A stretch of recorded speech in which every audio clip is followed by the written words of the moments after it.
I'm going to tell you the best month to buy a house in Raleigh, and I've got the data to back it up. So if you're thinking about buying a house in Raleigh this year, you might be wondering, is there a particular month or are there particular times of year when sellers are just a little bit more negotiable, or when there's more houses on the market for sale to choose from?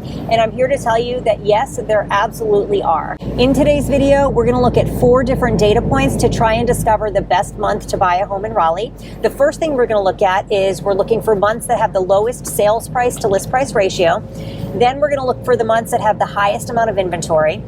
Then we're going to look for months that have the least number of showings per listing. And then we're going to look for months that have the least number of competing offers. Once we've looked at all of that data separately, we're going to put it all together and look at it in relationship to each other.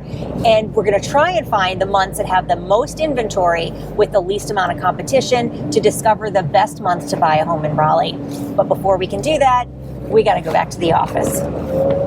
First, the data. Sale price to list price ratio. Many people think that the months with the lowest sale price are the best months to buy a house, and if you look at the surface level, it might be tempting to feel that way. You can see that properties that closed in January, February, March, and December seem to have the biggest discounts, but there's a big reason these are not necessarily the best months to buy. I'll tell you why in just a minute. New inventory. The number of homes listed on the market can have a big impact on how negotiable prices are. If you have 20 homes in your desired price point and location to pick from, your offers are probably going to be lower than if you only have 2 homes to pick from. And you can see that March through October have the largest number of listings entering the market, but don't get too attached to this metric either, because inventory only matters in relation to the number of people shopping, which brings us to our next metric, showings per listing. The number of people looking at homes for sale is generally at its peak in March and April, and then it slowly drops off until the fall, where it falls off steeply. Fewer showings means less competition, but you give up some things when you buy in those time periods. Don't worry, we're going to get to those trade-offs. And number 4, competing offers. Now, I just said a minute ago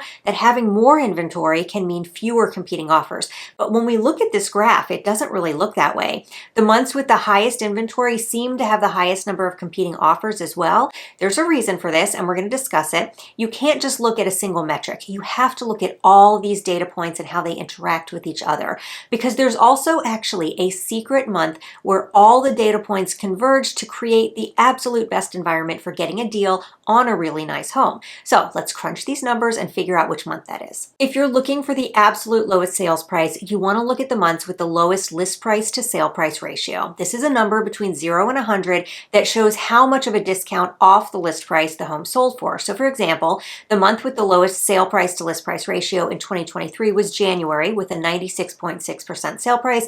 This means that the average home in the MLS sold for 3.4% less than the list price. But before you plan to jump on properties in this time frame, there is something that you should know about properties that sold in January or other months that had the biggest discounts. And to find this, I had to dig a little deeper than these numbers. The word investor was used in the agent remarks 31% more often in properties that sold in the months with the lowest sale price to list price ratio than in properties that sold in the months with the highest sale price to list price ratio. So what kind of homes do people advertise as investor type homes? This is a home that sold in January of 2023. This particular home was listed at $329,000 and sold for $280,000, a 15% discount. An investor picked it up and resold it 6 months later at 100% of list price for $435,000 after doing this remodel. That was a great home and it was a great deal if you're a contractor or if you're really good at renovations. 6.8 amps. But these kinds of sales are what really impacts the overall sales price to list price ratios in the winter months, making it look like it's a good time to get a good deal.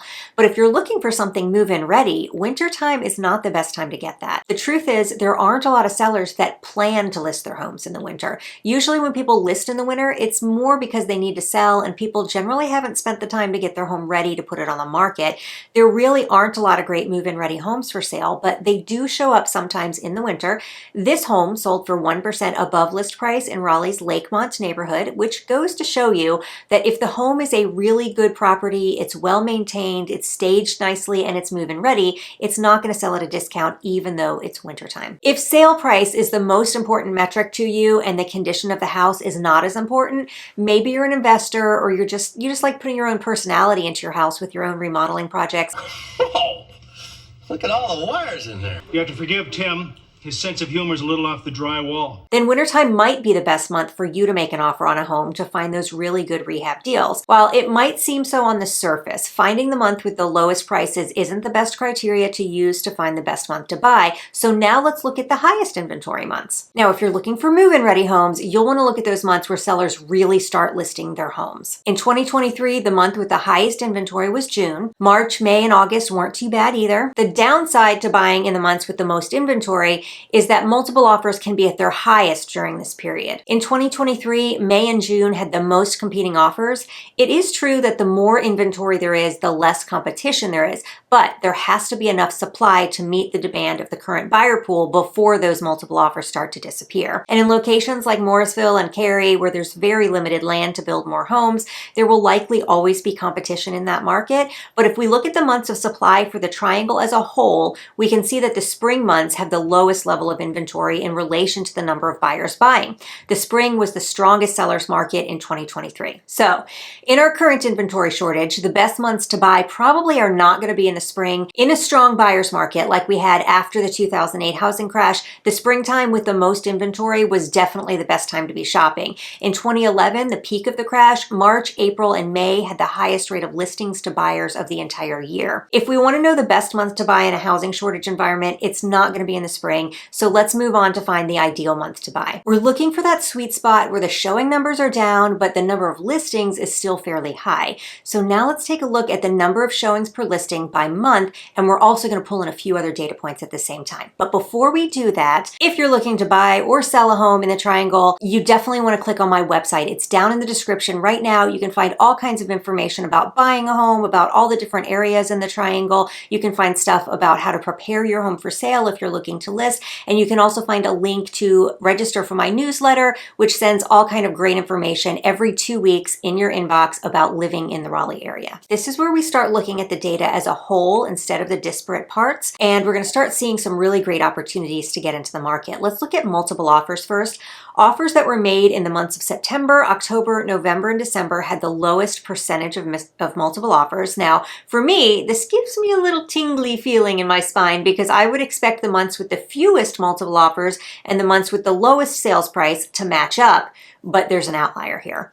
October did not show up in our lowest price group, so October might be a month where you can find some nicely presented homes on the market and when there aren't going to be as many people bidding on homes for sale. And this pans out because when I looked for agent remarks about investors, there were 39% fewer investor listings than the wintertime dates when sales price to list price ratios were so low. Also, the showings to listing data looked really good for October compared to the springtime. Springtime listings with the highest percentage of sales price had about 6.9 showings per listing, but in October, each listing averaged about 5 showings. That's a 25% decrease in showings, and those are people you don't have to compete against.